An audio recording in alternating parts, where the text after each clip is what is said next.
Hi, everyone. So today we are continuing our second part of Frida's testimony, and something that is not easy to discuss for a woman who went through the abuse in a relationship. And I hope you're going to be blessed by this. And let's just go transition into our second part of your testimony, which I really wanted to touch on tonight as well, is about your abusive relationship that you went through in your life. Would you be able to share a little bit about what you've gone through and how did you get out of that? Yeah, thank you, Lana, because this is a journey, actually, a big chapter of my life that I have not shared publicly.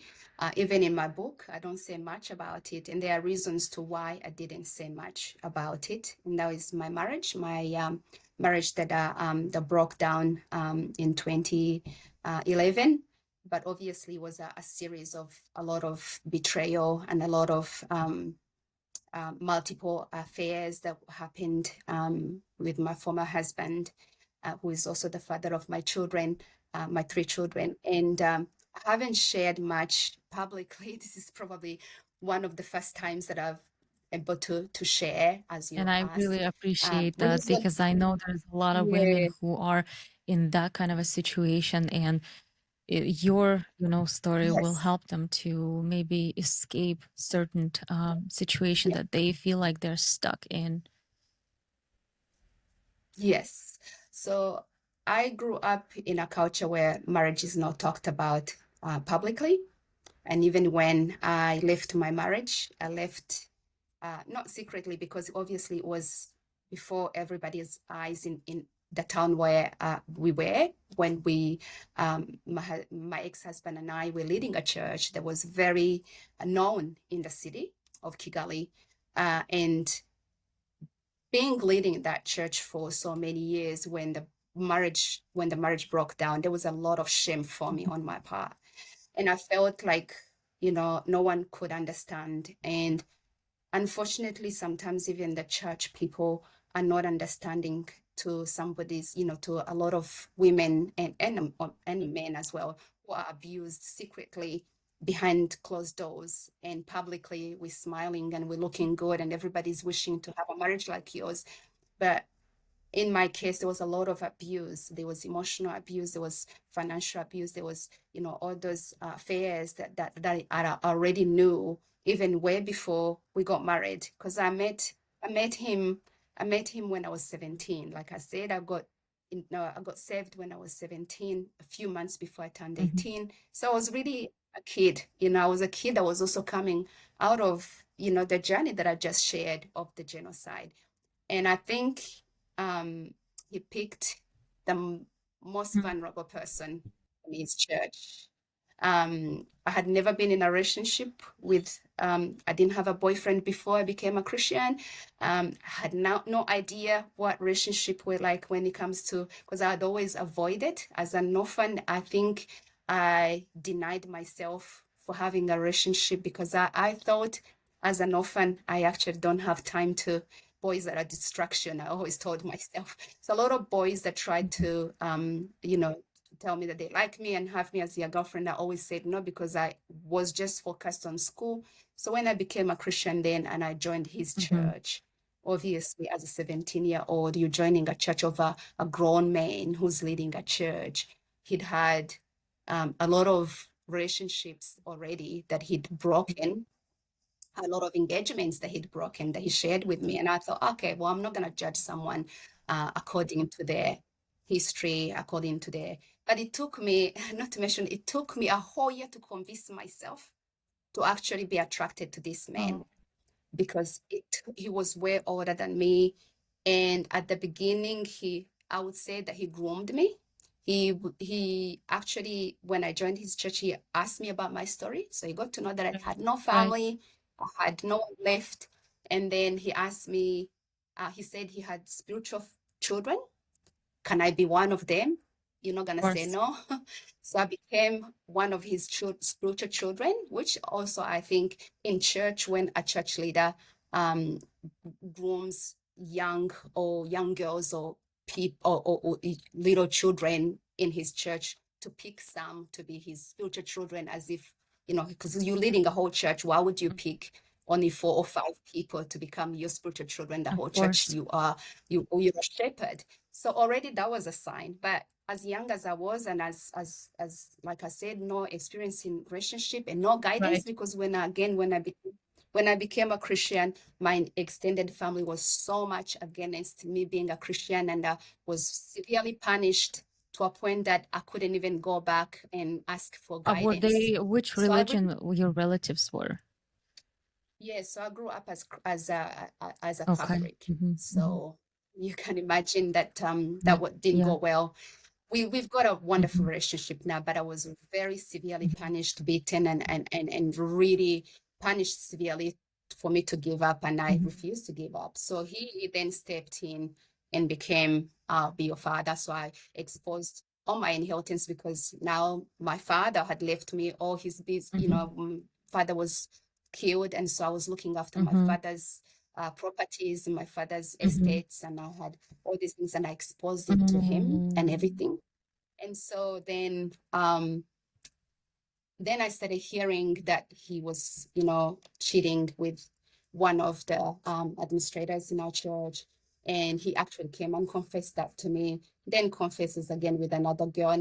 But in my mind as a young woman, then only 19, 18, I'm thinking, well, he's a sincere man for him to actually come out with these things. But he was actually just really manipulating and playing my Yes, because mind. you were very And so, young and naive, and you didn't have a father figure yes. at that point of your life to Oh, guide you or give you an advice or to tell you, hey, there's a lot of red flags with this man, right?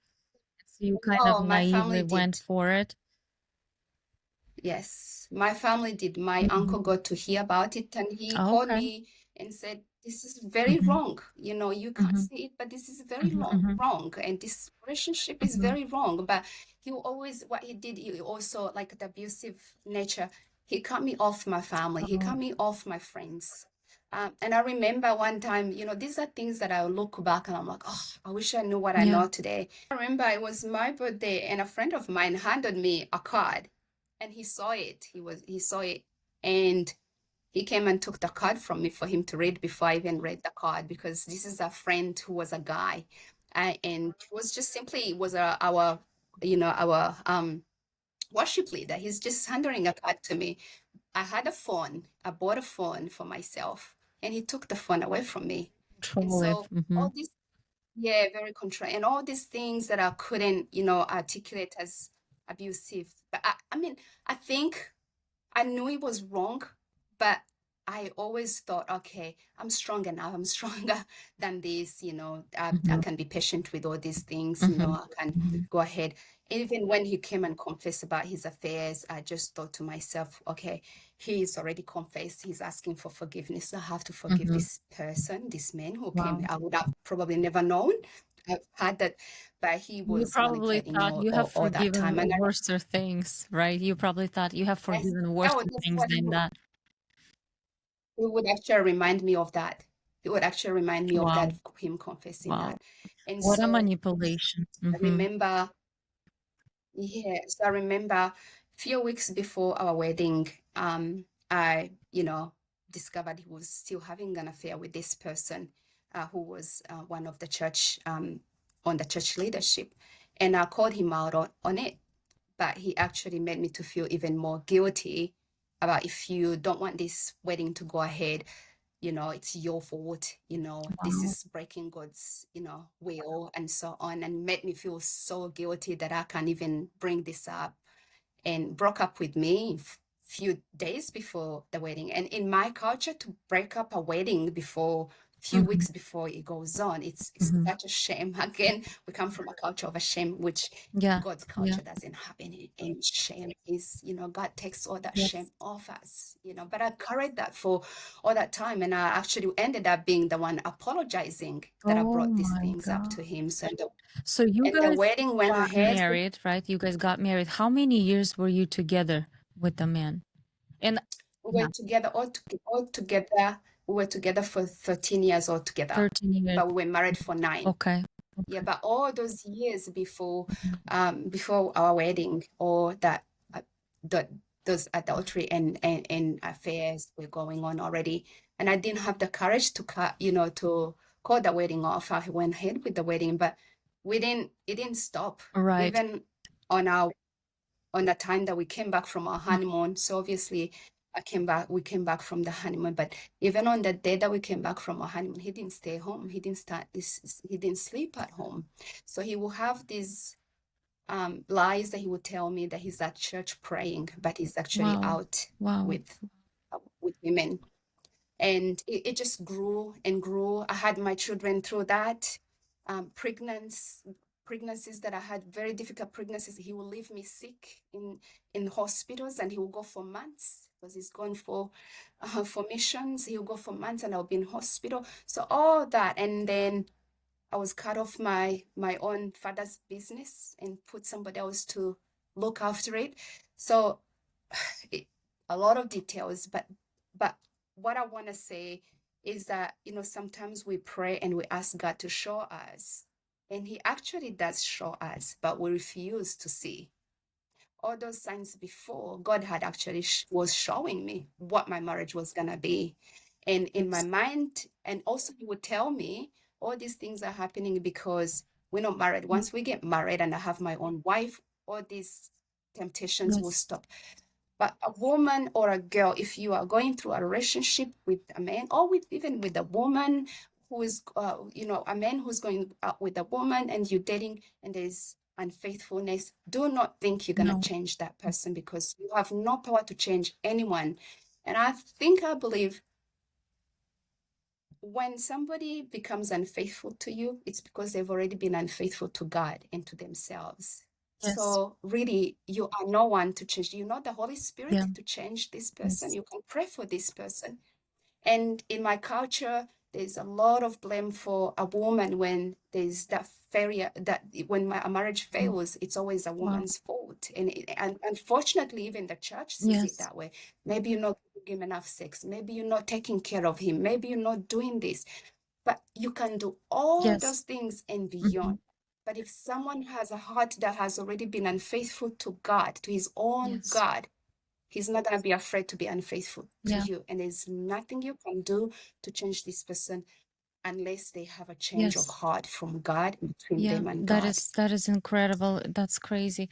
Frida, what about how did you manage to put an end to all of this manipulation, abuse, cheating, and all of that with already having 3 kids from him? How did you come to that point of when you said like enough is enough? This has to stop, and especially like experiencing cultural shame on the inside. That's one of the biggest things I believe that stops women from uh, doing something about it, Walking like out, making an yeah, action. it was taking a toll on me. I realized I went through a stage where I was suffering Hmm. silently, and all the girls in my church that we were leading were wishing to have a marriage like mine, but it was all Wow. pretense. Hmm. And many of my friends he'd already tried to sleep with. And then I also got to know, towards the end of the marriage, I got to know not only was he sleeping with my friends or trying to get them more women in the church, but he was also molesting children. And again, I don't say this to display his sins, because I'm nowhere in a way of Yes. doing that. But I'm sharing this to actually share with someone who's going through the same or has been through the same, and Right. they are convincing Hmm. themselves that it is okay to stay in such an Hmm. abusive Hmm. marriage. And once I learned that he was touching children 12 and 13 and 14, I said to myself, no, I actually don't know the person that Wow. I married. Wow. That was the time that I felt I do not know this man. I do not know this. And I remember crying and just really understanding that this is not a kind of person that I want to be with. And I need to make a difference for Hmm. myself and for my children. One of us will have to survive. But I also got to a point where I was actually having suicidal thoughts Oh. again. because of my marriage. It was taking all that toll on me while being a preacher, while being a church leader. And I said, no, this is not worth it. And I got out of it. Like I said, he'd not allowed me to finish school. And so I decided I am going to start my life from scratch and I'm moving out. Moved out. I served him with divorce and I went back to school and I decided to raise my children. Was he trying to I went to stop you? school. Oh, yeah, very much so. He threatened me to take my children and to be alone again. There was a lot of threats that I would receive from him and a lot of things he would say. And even people that he would use that would come in his name and Wow. sit me down. This is not the good of God's will for you to divorce. You need to love and forgive. But I had forgiven and Yes, forgiven yes, and yes. forgiven to a point that I just couldn't trust. And there was no reconciliation.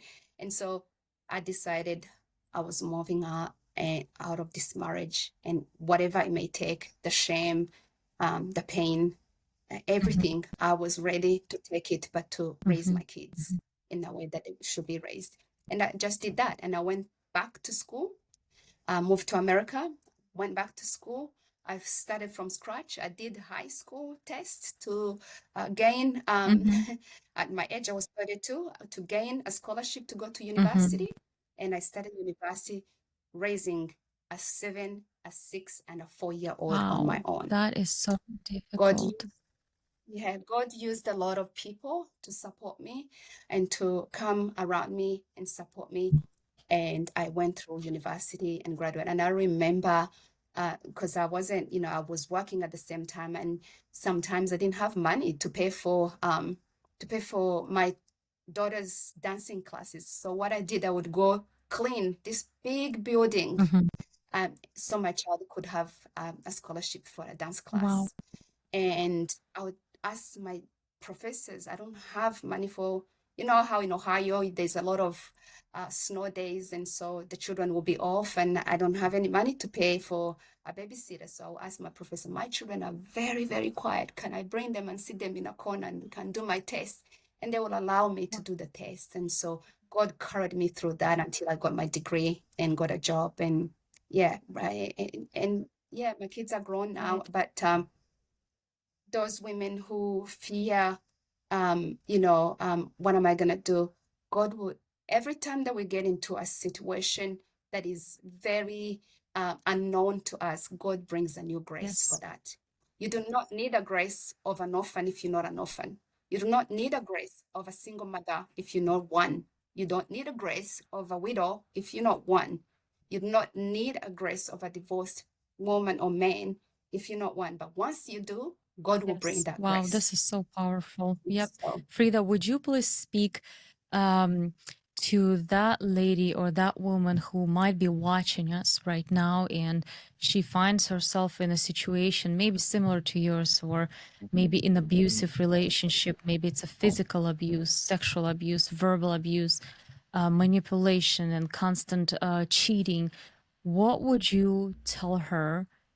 What would you even tell yourself back then when you were in the middle of that situation? back then, I could tell my younger self then, I would give myself credit because, I was patient enough for years and prayed enough for my marriage. I didn't just abandon my marriage. So I'll give myself credit that I did all I could and loved a man who didn't love me but manipulated me and used me. That's the one thing. And I'll also say that you do not have, it's not God's will for that woman who's being beaten every single day. And almost, we've seen women being killed in church. Some women who are even, serving in church, but they are staying until they get killed and leave their children as orphans. That is not God's will. To have a man beat you up until they kill you and leave your children as orphans. It is not God's will to put up with abuse, and that is not what God wants for his children. So they may convince you and manipulate you and say you disobeying God if you leave. You disobeying God if you it's not God's will. God hates divorce. See, this is the scripture sometimes that we people use in a wrong way, that God hates divorce, therefore do not go through that. But God hates divorce because it hurts both parts. There's no winner in divorce. There's no winner. Whether you're living or he's staying, there's no it breaks God's heart because it's a covenant done between a man and a woman with God in the middle. So when one breaks that covenant, it breaks God's heart because they're breaking that covenant. Yes. And the pain that comes not just to you as somebody who's been manipulated and abused and betrayed, the betrayal, the lack of the broken trust, not just you, but also the children. Like I can see that the trauma with my kids Hmm. that have gone through or are going through as Yes. teenagers of not having this. That's what God hates. He doesn't want to see his. And there's friends sometimes that, what side do we go on? There's that. It's not just the two of you. It breaks a lot of hearts around you Yes. as well and community. Mhm. So I would say to a woman who's going through that, it is not God's will, and do not be manipulated. Be gracious. Again, I would never advocate for divorce Yes. for someone who feels God has asked you to stay and who will restore your marriage. Obviously, pray for your marriage Hmm. because marriage is one of the things that the enemy will fight all the Yes. time. But pray for your marriage, be patient. But when it comes to a point where the person is actually made it for their way of life, I'm not sure that you thinking you're gonna change this person, and it's not, you Yeah. know, it's just, yeah, it's just sometimes you, you beat, it's like beating a wall because if somebody's turned their hearts from Hmm. God, and again, like I said, bear fruits as a woman and pray, but it comes sometimes when the relationship, the only way out is the divorce, Yeah. unfortunately. Wow. Well, thank you so much, Frida, for sharing such an personal details of your story. Really appreciate that. I do believe that there's a lot of ladies that will watch this or rewatch this broadcast will be really encouraged to do something about it. And I do believe that if you find yourself in an abusive relationship, especially physically, you need to get out now and you cannot wait. You need to find yourself strength and just do something about it, because like Frida said, if you think that this person will change, this day might never come, but the day of your unfortunately death might come. So I don't want to scare anyone, but if you're a woman, if your spouse or um, is beating you physically, I beg you to get out of that relationship and that house and create that distance and maybe call cops. It's that serious.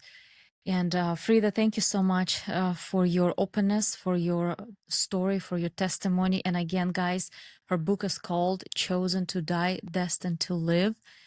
Get yourself a copy. This is a huge, huge blessing to the world, your story and your openness. Thank you so much for coming on this broadcast with me. Really appreciate you, Frida. Thank you so much. Thank you, Lana. Can I add just one Yeah. thing? As church leaders, we have a big part to play in the lives of women like that who are being abused and really manipulated. Do not do not keep it a secret, as a church leader, or play it down, or make the person even feel even worse and make them feel guilty, because then Yes. you're actually victim shaming and re-victimizing that person. In fact, you need to support that person and call it out, because that's the role of church. I think Jesus would have come besides the broken-hearted, and Yes. would come, and that's the work of God. And so church leaders need to step in sometimes when these abuses are happening in Absolutely. church and put it out. Absolutely. Yeah. Thank you so much, Lana, Thank you for so having me. much. Thank you for your wisdom, for your testimony, for your openness. And I just bless you and I bless your family, your husband, and you have 7 kids now, huh? I Come do. on. That is I know. well, okay. Thank you, Frida, so Yeah. much again, and I will see you next time. Thank you so much for having me, Lana. It's been lovely.